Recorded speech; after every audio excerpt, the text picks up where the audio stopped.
Tour du monde en solitaire de Marsouin et son propriétaire Guy Loyero.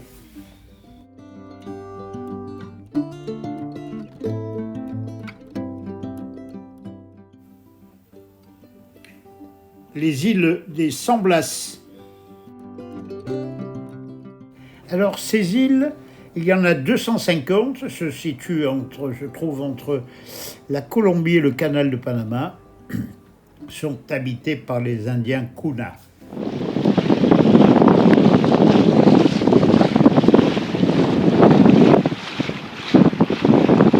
Moi j'adore le bruit de l'étrave.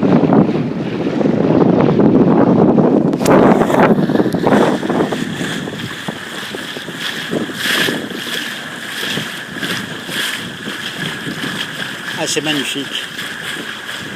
C'est vrai que la Joncotte, là.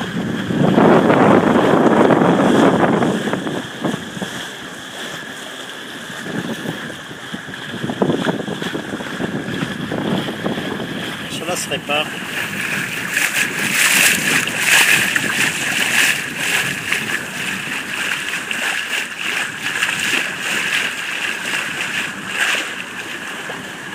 Au fond, ce qu'on voit, c'est Panama, la terre de Panama. Et derrière nous, ce sont les Samblas. Voilà, toutes ces îles. Il y a 250 îles, je crois. Protégées par une barrière de corail qui fait 100 000. Et donc, derrière la barrière, il y a, je crois, c'est 250 îles. Et donc protégé par la mer, c'est un immense lagon, il n'y a pas de mer et du vent.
Carénage aux Samblas avant le passage du canal.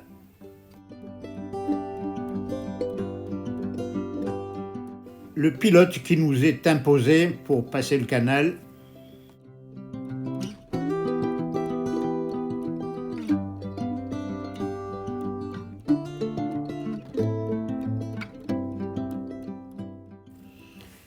Les 4 équipiers qui tiennent les haussières sont également imposés par le canal.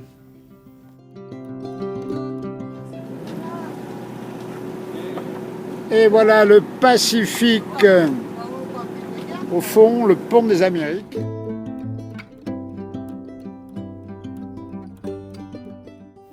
En route pour les Galapagos. 1000 milles depuis le canal.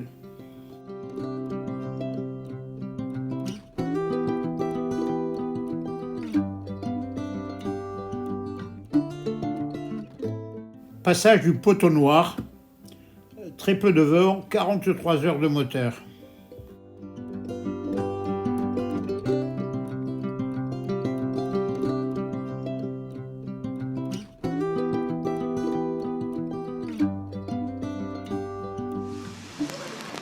Et voilà, ici les appellent les phoques. Et alors il y en a plein. Du coup, on ne peut même pas se servir de l'annexe parce que sinon ils vont dans l'annexe.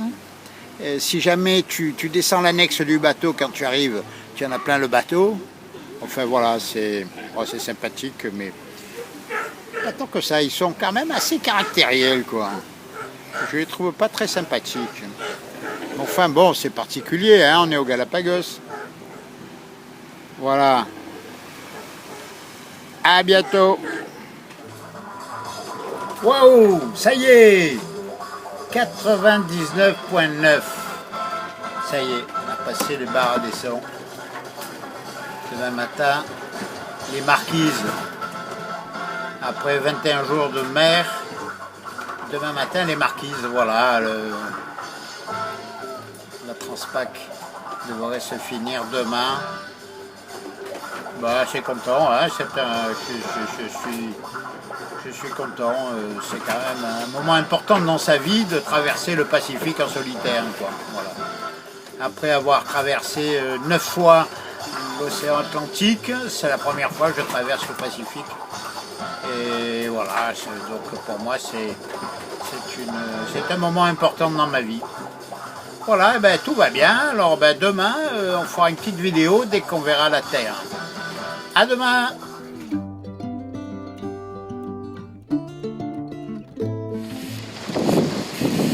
Je vois pas très bien, il y a beaucoup de soleil. Donc je vois pas très bien ce que je filme. Donc, enfin voilà, dans tous les cas, ce sont les Marquises. Voilà, les Marquises. 3000 milles depuis les Galapagos, 4000 milles depuis Panama. Et ben voilà, on y est arrivé. Marçois et moi, on y est arrivé, tout va bien, en pleine forme, frais comme un gardon, bon pied, bon oeil, comme dirait mon Guitou. À bientôt. Et voilà, arrivé à... Je ne me rappelle pas le nom. En fait, c'est l'île de Ivaoa. Et je crois que le mouillage c'est Farioc. Alors évidemment, il n'y a pas de place. Hein. Très peu de bateaux, mais surtout très peu de place. Et alors j'ai un coup de chance, c'est cet Anglais là qui a son tape-cul qui va partir et qui m'a proposé de prendre sa place. Alors pour un Anglais, je trouve ça extraordinaire. Voilà. Je ne pourrais pas dire que j'ai pas vu un Anglais sympa. Bon voilà, alors voilà les Marquises. C'est très très vert.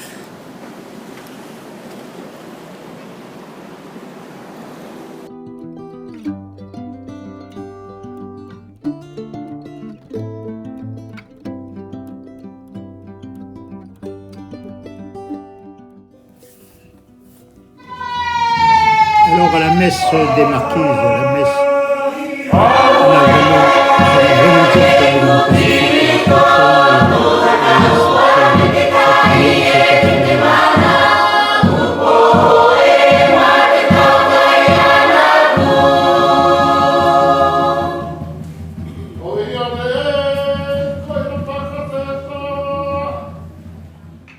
la tombe de Jacques Brel. En route pour les Tuamotu. Les îles Tuamotu, l'île d'Amanu. On voit très bien le passage et il y a souvent entre 4 et 5 nœuds de courant dans le passage.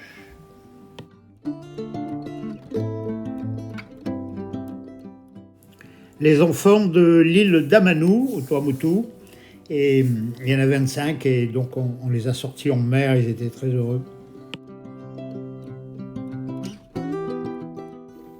Les retrouvailles de mon ami Guy Chaulier.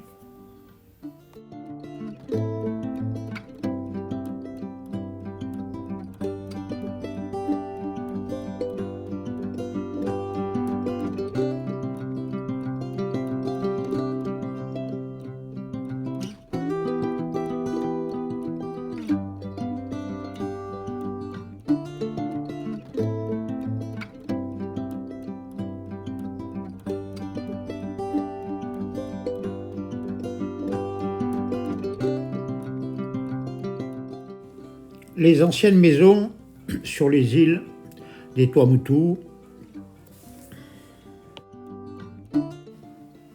Les enfants de ces îles, ils sont magnifiques.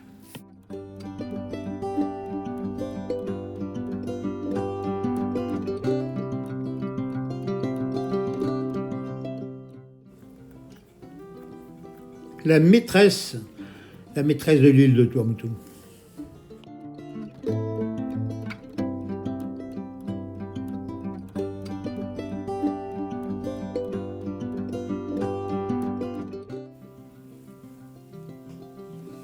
Marsouin au mouillage, là, au milieu de la baie, là, c'est magnifique.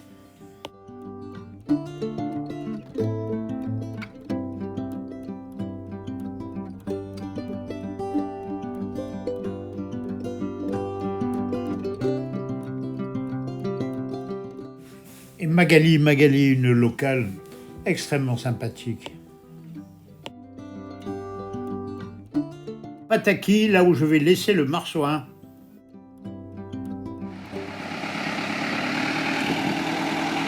Voilà la mise à l'eau de marsouin à Pataki. Alors je ne vous dis pas l'angoisse. Donc c'est un tracteur. Et voilà quoi. Hein.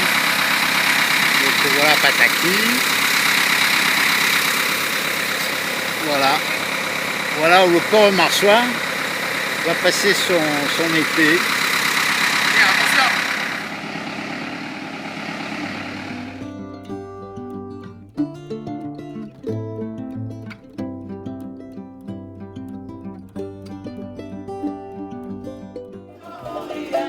Arrivé archipel de Tahiti. Ici c'est l'île de Wainé. Wainé, le marché local.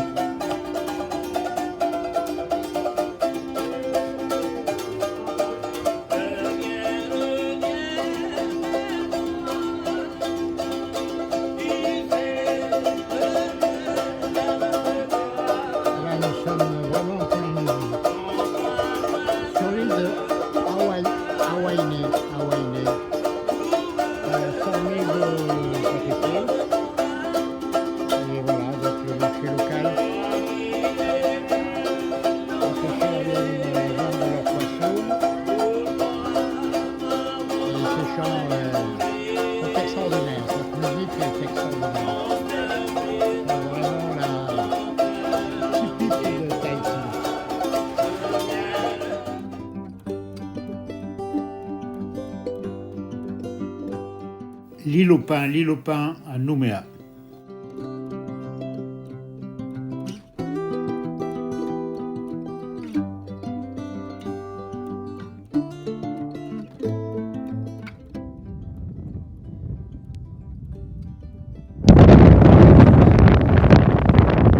Là, j'ai pété la bombe. J'ai pété la bombe dans une énorme rafale de 50 nœuds peut-être. Et la retenue de bombe, et qui était prise dans le milieu de la bombe, a fait qu'elle m'a fait péter la bombe comme si c'était du verre.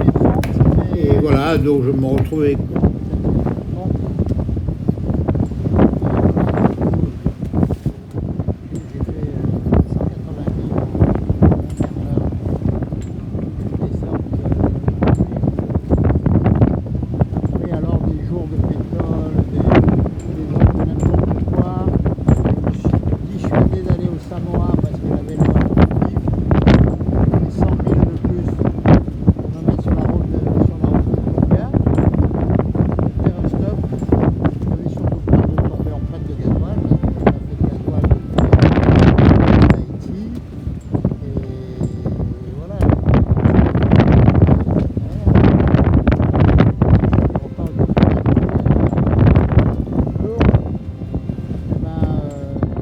Réparation de la bombe que j'ai pétée au Tonga.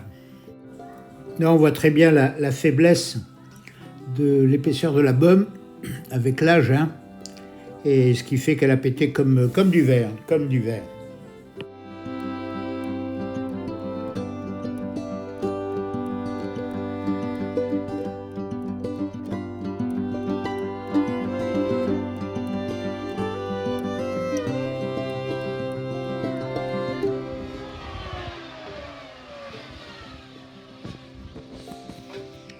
préparation de l'insert par mon champion qui s'appelle Windows. C'est pas vraiment Windows, mais sinon je me rappelle pas l'emprunt. J'ai vraiment trouvé l'homme de l'art. J'ai eu beaucoup de chance d'avoir trouvé un homme pareil. Et puis on a trouvé aussi le bout de bois pour faire l'insert. Et il a été en 2 parties, collé époxy. Voilà. On espère que ça va aller. Et l'insert sera collé à l'époxy aussi à l'intérieur de la baume. Allez, à bientôt. Alors la baume est raboutée avec un bout de bois du Cafica, c'est le bois de fer, ajusté, enfilé, collé à l'époxy. Et voilà, j'ai pu continuer ma route et même finir mon tour du monde. Arrivé Nouméa, Jean-Pierre Guémard me prend la photo. Mon ami Jean-Pierre Guémard. Mon ami Nicolas Toga. Le trou à cyclone qui nous a permis de supporter 2 cyclones à Nouméa.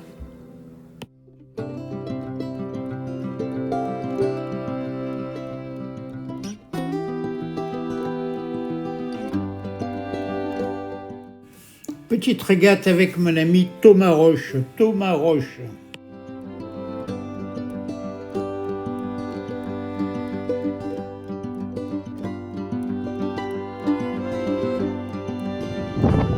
Je quitte Nouméa pour l'Australie. Voilà.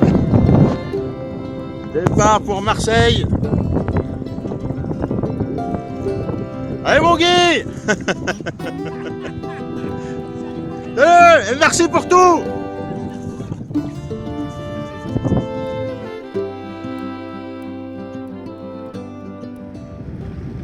Et c'est parti, voilà, petite vidéo.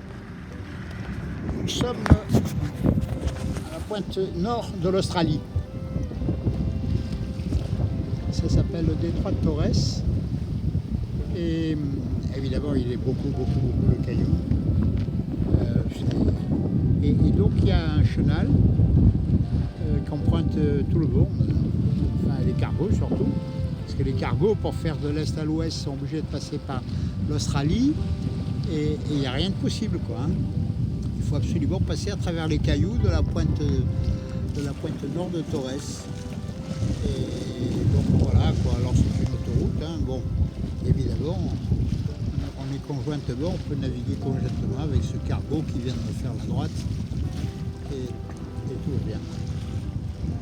Alors là, on s'est arrêté pour la première fois au bout de 12 jours de mer, juste avant, là, cette nuit. À un moment donné, j'ai trouvé sur la carte Anchorage avec des fonds de 10 mètres. J'ai dit putain, c'était. Parce que jusqu'à présent, j'ai pas pu, depuis Nouméa, je n'ai pas pu m'arrêter.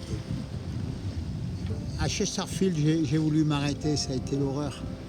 Le 9 juillet, le jour de mon anniversaire, je crois que c'était la pire journée de ma vie. J'ai décroché en pleine nuit avec des creux, des cailloux. Mon ami enfin, Jean-Pierre Guémard. Et je suis sorti de là en pleine nuit et putain, c'était vraiment un joyeux anniversaire. Hein. Putain, je m'en rappellerai toute ma vie, toute ma fin de vie. Et alors, et après, donc, après... de la mer, et j'ai jamais pu ralentir le marsouin. Et ce qui fait qu'on est arrivé à la barrière de corail de l'Australie de nuit. Et j'avais pas d'autre solution que de passer de nuit, alors que j'aurais bien aimé passer le jour, quoi. Hein. C'est quand même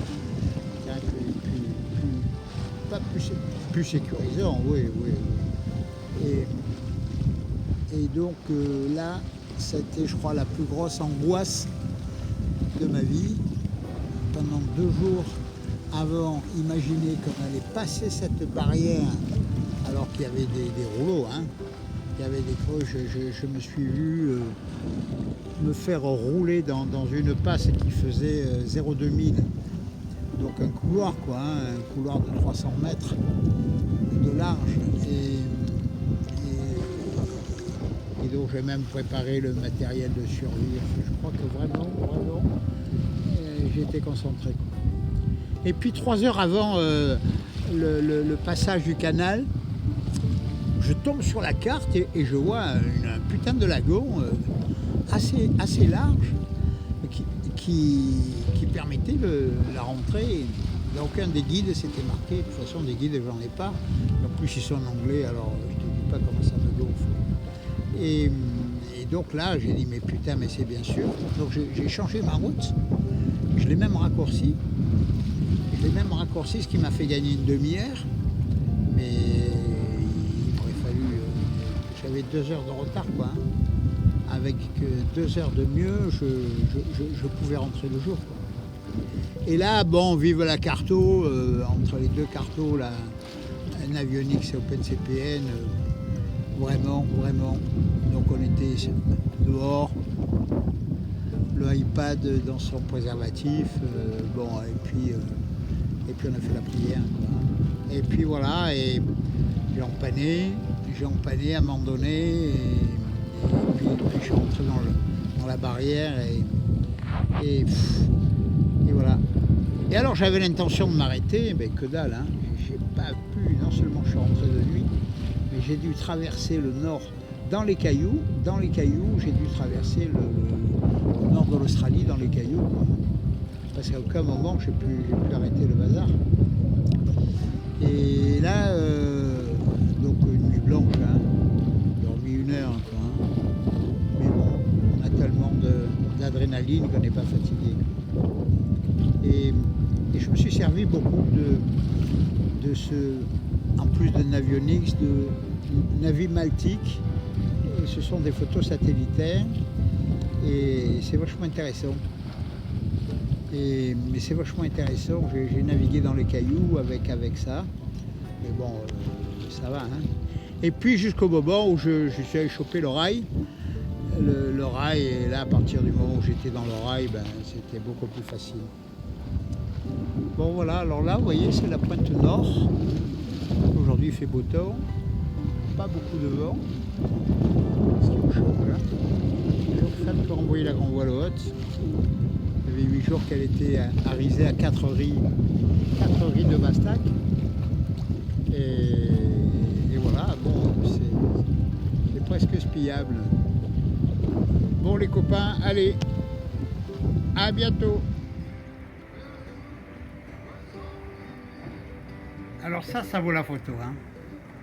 Ça vaut la petite vidéo. Presque 12 nœuds, je crois que Marsouin n'est jamais allé si vite de sa vie. On est à la pointe nord de Torres. Il y a du jus, hein. Mais pas peu, hein. Et voilà, avec 14 nœuds de vent réel.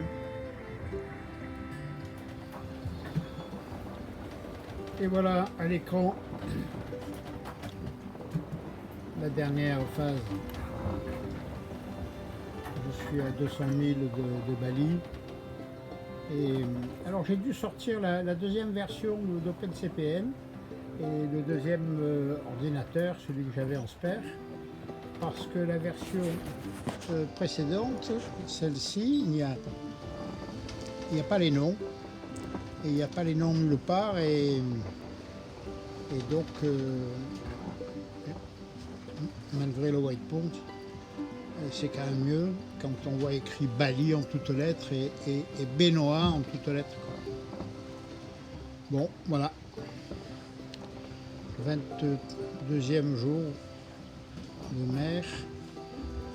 Encore 40 heures. Il me manque 40 heures. Ce qui fait que je vais arriver de nuit, quoi, comme d'hab. Hein. Mais ça sera facile. Bon voilà, 19 nœuds de vent réel.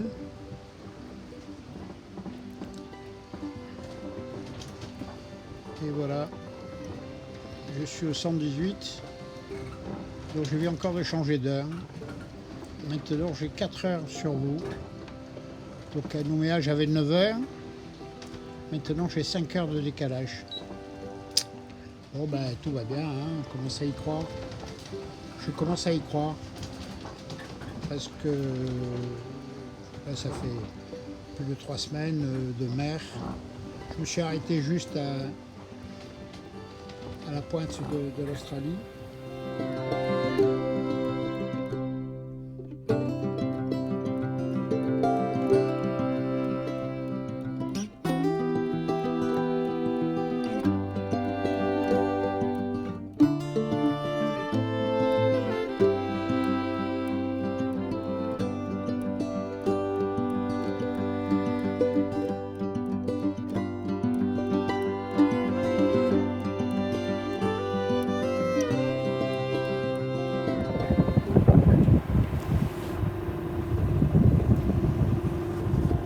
Là, le dernier coucher de soleil, 25e jour. Alors, j'arrive pas à le voir, il est derrière l'horizon, derrière le Yankee. Et Bali au fond à droite. Voilà. On arrive. 25 jours de mer. Et voilà mon guide.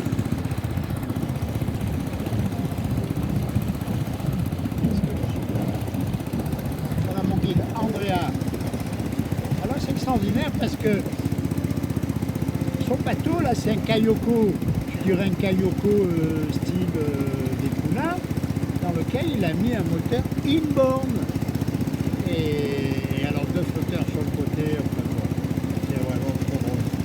Donc moi j'ai plus de hors-bord bien sûr depuis que Yamaha m'a vendu un Yamaha 4 chevaux tout neuf et qui n'a jamais marché. Donc je suis sans moteur. Et j'en ai repéré un là à la City à Bellington pour 500 €. Neuf, 3 chevaux. Je pense que je vais me le faire. C'est vraiment d'être sans annexe. C'est vraiment très désobligeant.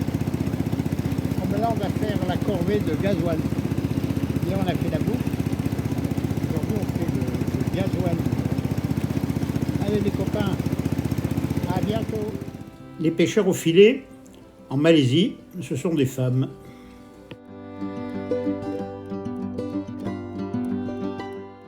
Alors là, c'est le passage de Singapour. Alors vraiment, à l'AIS, on n'est pas tout seul. Hein. J'ai peut-être croisé 2000 bateaux. Et voilà, petite vidéo d'un village d'Indonésie. Ici, on a un peu moins de 100 000 de Singapour, 80 000 de Singapour, et reçu par des familles alors qui sont là. Ils sont des pêcheurs, ils vivent là et plutôt bien, ils ont beaucoup d'enfants. Et ils sont surtout extrêmement gentils. Alors le copain, lui, est venu à la rame me voir. Et puis voilà, et il m'a apporté 3 noix de coco énormes, dont j'ai pu tirer pratiquement 2 litres de jus de coco. Et c'est super, alors voilà la plage. La plage et Marsouin est là-bas au bout parce que bon, il n'y a pas beaucoup d'eau. Et donc j'ai toujours peur de me mettre à sec. Donc je suis toujours très loin et bon mais voilà, donc ce qui fait que avec l'annexe ça le fait quand même. Voilà, l'Indonésie. Very well. Ah voilà, ça c'est mon copain d'hier ça. C'est mon copain d'hier. Bon ben voilà. À tout à l'heure.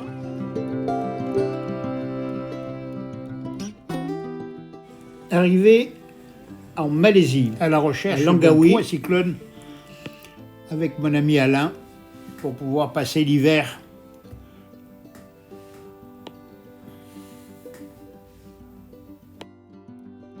Arrivé chez Massimo. Alors Massimo, il vit sur 1000 bidons. Il a 1000 bidons et il s'est fait une maison de 300 mètres carrés. et son voilà, épouse il est très bien. Judith.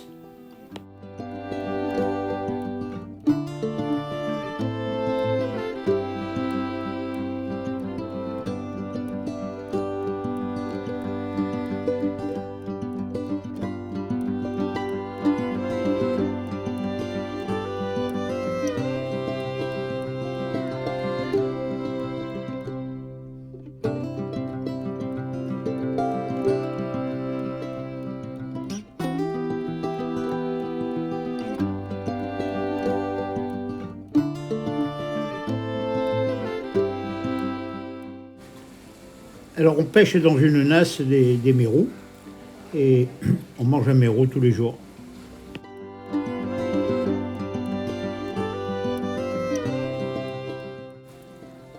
Massimo, un Italien hors du commun, un homme exceptionnel.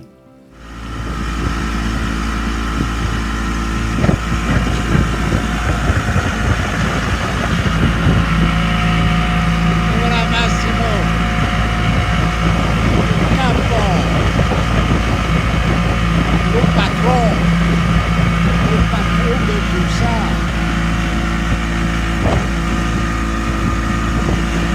Ça c'est Emma.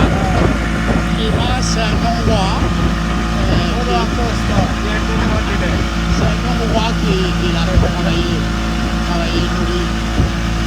Et là-bas c'est Dan et les Malaisiens. Et ça c'est la patronne. La patronne, voilà Peggy. Alors là on remonte ce bras de mer. On ne peut pas dire la rivière parce que c'est le bras de mer. Et donc on va aller chercher la voiture. Maximo va chercher la voiture et tous les jours il va à Coua pour faire les courses. Et voilà, et du coup je me suis mis de la partie. Bon voilà, petite vidéo. À demain.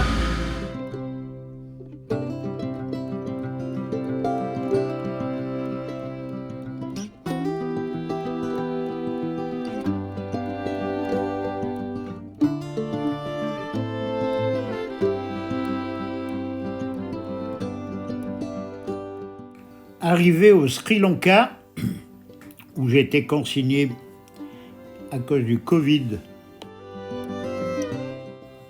4 nœuds de courant dans le port dans lequel j'ai été consigné. J'ai cassé les amarres, ça a été vraiment un mauvais confinement. En route pour les Maldives, au Sri Lanka, il était temps que je parte tout de suite. La croisée avec les pêcheurs locaux. Alors, selon le comportement, bon, moi je leur dis que j'ai de la bière et puis que j'échangerai bien contre du poisson. Mais c'est le genre de bateau dont il faut se méfier parce que j'ai des amis qui se sont fait démater et ensuite piller par ces gens-là il y a quelques années. Hein. Donc il vaut mieux être sympathique quand on les croise et puis de toute façon c'est très intéressant d'avoir du poisson frais. Hein.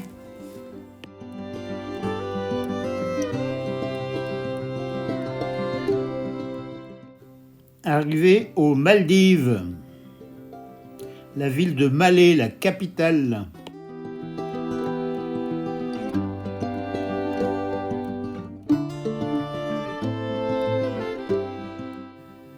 Alors voilà ce qui reste du compresseur du frigo. Ah, il a 20 ans, il est plus de 20 ans, il est original Marsouin Beneteau, quoi. Hein. Donc voilà, il a fini par lâcher. Je suis arrivé aux Maldives, j'avais plus de frigo. Donc j'ai dû acheter une petite glacière. Et puis ensuite, j'ai trouvé un frigoriste à La Réunion. Et puis j'ai trouvé un compresseur et un frigoriste à La Réunion. Ce qui m'a permis d'avoir du frais. Les bouteilles de gaz. Dans chaque pays, il est impossible de recharger les bouteilles qui arrivent d'un autre pays, quoi. Hein. Sauf peut-être une fois au Guatemala, j'ai réussi. Ce qui veut dire que j'ai dû changer chaque fois les consignes, d'en racheter dans chaque pays, presque chaque pays, 2 bouteilles, parce que par jamais sans 2 bouteilles, et un détendeur. Alors voilà, les joies d'un tour du monde.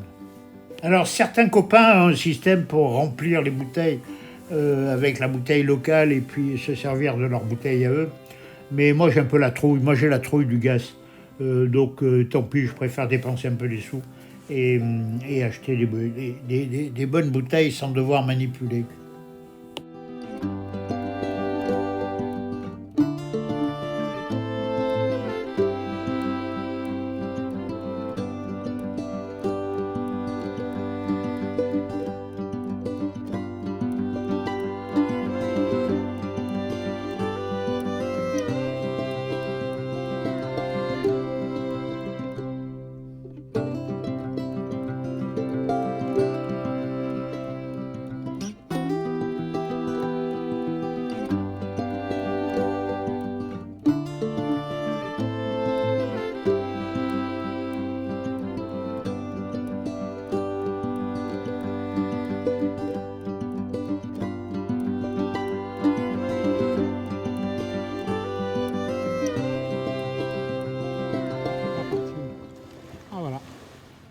Alors, opération bidonnage d'eau, départ demain, donc 4 petits voyages de 120 litres chacun, donc voilà, c'est largement assez pour prendre la douche.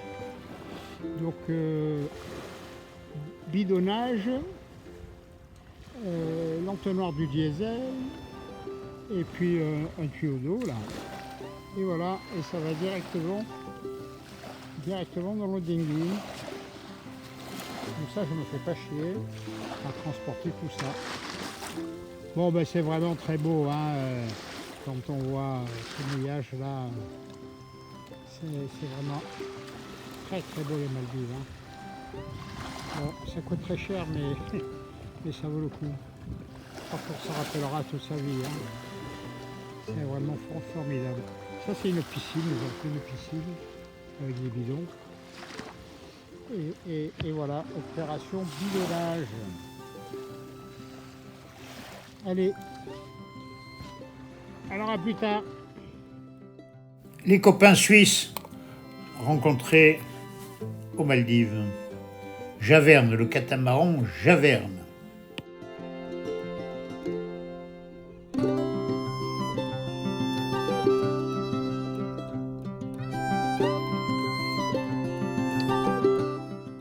Arrivé à l'île de la Réunion.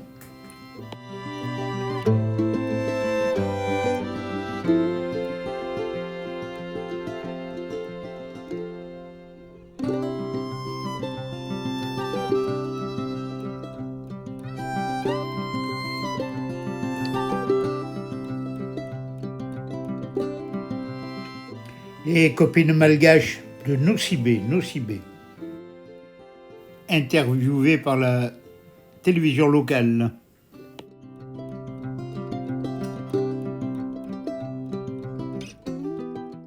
Et Baluchon était là. Départ de la Réunion, Saint-Denis-la Réunion, pour l'Afrique du Sud. Escale prévue Richard Bay, avant Captain.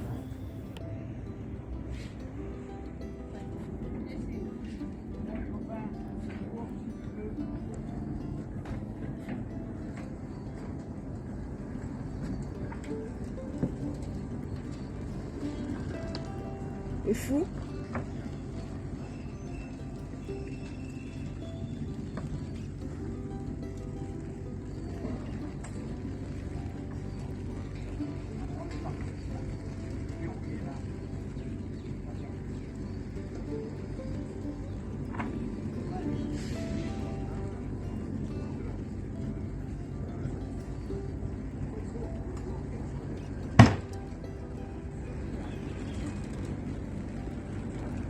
Là, il part où?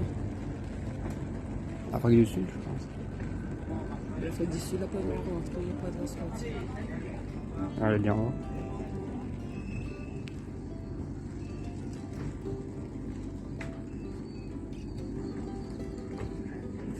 Ah Guy, un petit sourire là.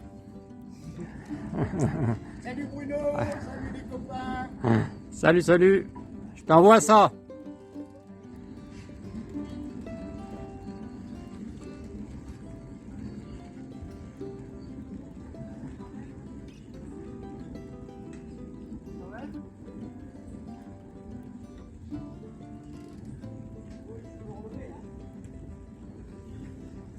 C'est au bateau qui aurait pas sorti aussi.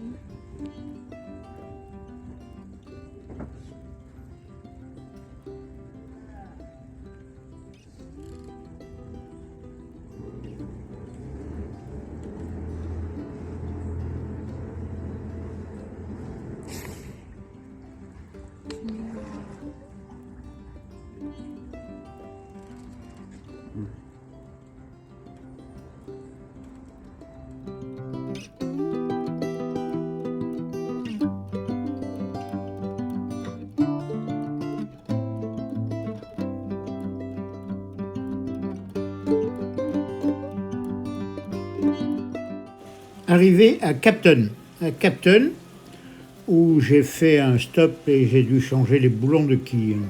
Des boulons de quille à Capton.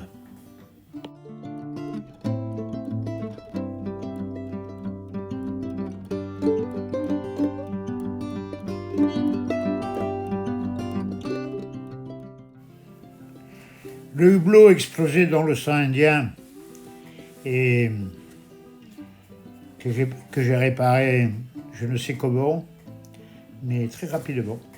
À toutes. Le boulon de l'enrouleur qui m'a obligé de descendre tous les sangs indiens qu'envoie l'hôte.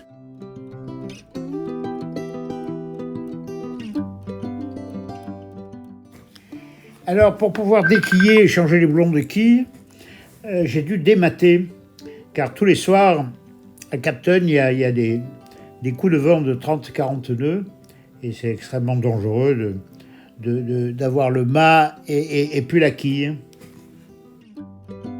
Alors, j'ai eu la chance de tomber sur un chantier tenu par un Hollandais, extrêmement compétent. Ils ont passé 8 jours avec 5 ou 6 bonhommes pour refaire ce chantier. Et ça m'a coûté 2000 €, quoi, hein. Donc vraiment, l'Afrique du Sud, c'est un pays de cocagne. J'ai adoré l'Afrique du Sud.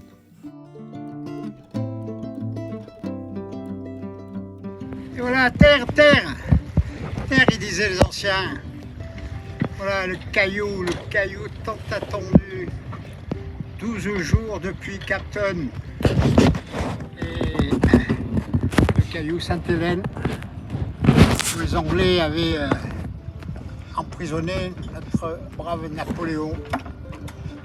Et c'est vraiment un coin perdu dans l'Atlantique Sud, quoi, hein. C'est un caillou.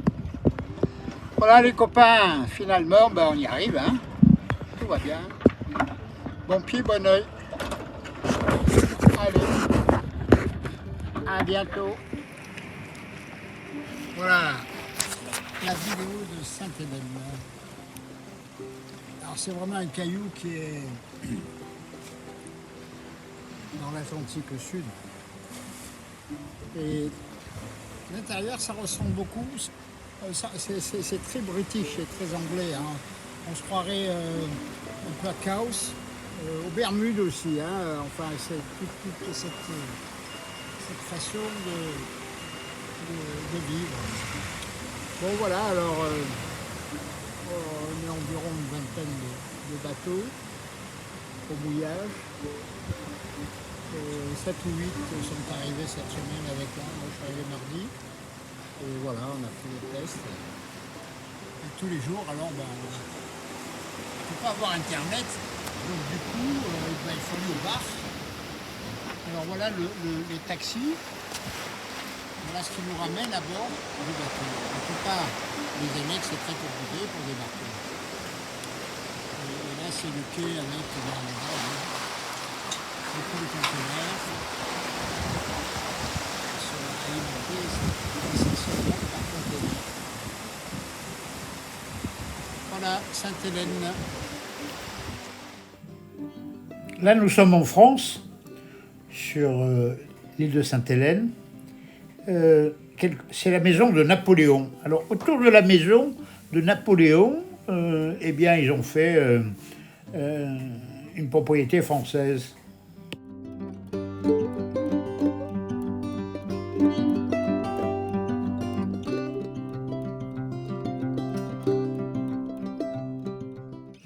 L'intérieur de la maison de Napoléon, il était formellement interdit de filmer, et j'ai pris le gauche. Alors là, on a vu le billard, ça c'est la table, ça c'est le tapis et le lit dans lequel il est décédé, il est mort. Voilà, tout ça est religieusement bien entretenu et c'est très intéressant. Sa salle de bain et puis sa table de réunion. Voilà.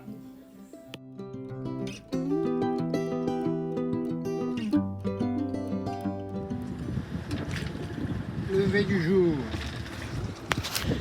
Lever du jour sur le Brésil. Et voilà. Et voilà, terre. On est arrivé. Donc on est arrivé cette nuit comme d'hab. Et là, ben, j'ai freiné pour éviter d'être à la pioche. Alors ici, c'est Récif. Donc on est au nord, enfin, pas tout à fait au nord. Mais on est dans les voisines. Bon, ben, ça fait une belle balade hein, depuis Capton. Ben, ça fait 4000, hein. Ouais, ça fait 4000 milles. Bien content d'avoir traversé l'océan Atlantique Sud. C'est très bien passé. Hein. C'était même une merveille. Hein. Edouard me l'avait dit hein, que c'était formidable. Et Gilles aussi me l'avait dit. Hein. Ils avaient complètement raison. Donc c'était aussi bien que les marquises. Avec un peu moins de vent. Parce qu'avec les marquises, j'ai réussi à être autonome. 21 jours, donc là il a fallu une batterie en 4 ans de plus. Et je pense que l'éolienne est plus faiblarde et ce qui nous a permis, ce qui nous a obligé à faire du moteur 1 heure par jour pour garder le niveau et sans couper le frigo. Le frigo est resté 13 jours, donc on aura mis 13 jours depuis Sainte-Hélène. Voilà les copains, bien contents d'être arrivés à Récif. À plus tard. Avec Yann au Brésil, à Récif. Yann, mon ami, Baluchon, les deux solitaires insolites, un par la taille de son bateau, 4 mètres, et l'autre pour son âge, on va pas le dire.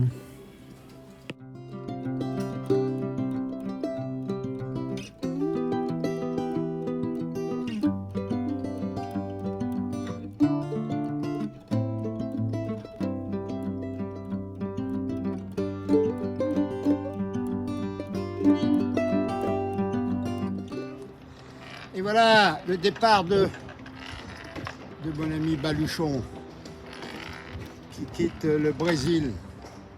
Et il n'a pas voulu que je l'attende. Je préfère partir à la godille. Bon ben voilà. Hein. Voilà. Allez. Voilà le départ de Baluchon. Il quitte le Brésil pour les Açores directs. C'est carré une tirée. Hein. Et après finir à Saint-Brieuc. Si Dieu veut. Where are you going? Chacaré. Chacaré. Go to Chacaré.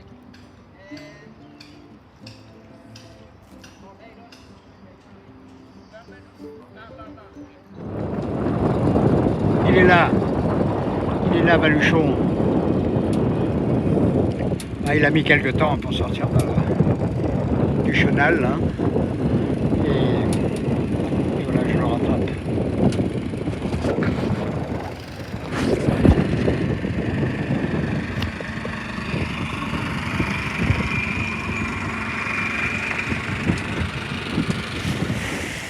Et c'est parti les copains. Bon, finalement, j'ai envoyé le ski ce matin. Les 7 nœuds de vent, c'était vraiment beau. C'était vraiment beau. Bon. Donc, je me suis efforcé d'envoyer le copain. En solitaire, c'est pas cool. Quand il y a du vent, ça va. Parce qu'il n'y a pas beaucoup de vent, on a toujours peur de faire le cocotier. Et ça, alors, c'est l'emmerdement absolu. Hein. Ici.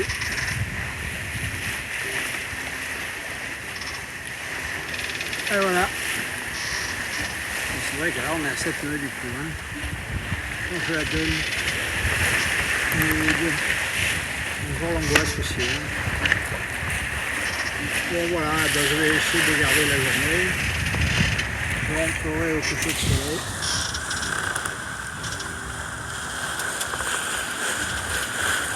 Là, je les ai passé la pointe nord du Brésil. Je suis route sur Fortaleza. Je suis à 1100 milles de Cayenne. Cayenne, alors là, ça fera arriver à Cayenne. On aura vraiment foncé le clou là. Hein. Il ne restera plus que 800 000 pour les Antilles. On connaît bien la route. La route. Marsouin et moi. Allez les copains. À plus. Lever du jour sur cette arrivée en Guyane. Et ces couleurs sont magnifiques. Il est 5 heures du matin. Et donc, il faut être dans le chenal exactement 3 heures avant marée haute. Donc, c'est un peu technique, quoi. Compte tenu qu'il n'y a pas beaucoup de vent, mais il y a surtout 4 nœuds de courant dans le cul. Et donc, il faut gérer tout ça. Donc, ça le fait, voilà. Ça devrait le faire. Et tout va bien. Allez les copains, à tout de suite.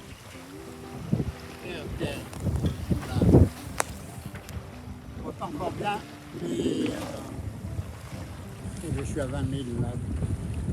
C'est arrivé à Cayenne et arrivé un peu technique parce qu'il y a 4 nœuds de courant dans le cul et en fait un petit peu de vent. C'est-à-dire que si j'avais une météo, si j'avais prévu qu'il y ait autant de vent, c'est-à-dire il y a 10 nœuds hein, par rapport, c'est pas terrible, hein, mais 10 nœuds avec 4 nœuds de courant dans le cul, ça fait vraiment arriver très vite. Donc du coup, pour arriver à l'heure, je freine de cuillère. Et donc voilà, je suis presque à 7 de toile pour ne pas être plus vite que 4 nœuds. Parce que sinon, je loupe le chenal. Et puis après, c'est compliqué. Bon, voilà, les copains, tout va bien. Et voilà, arrivé, fin du tour du monde, arrivé en Guadeloupe, dans ce restaurant mythique, la Route du Rhum.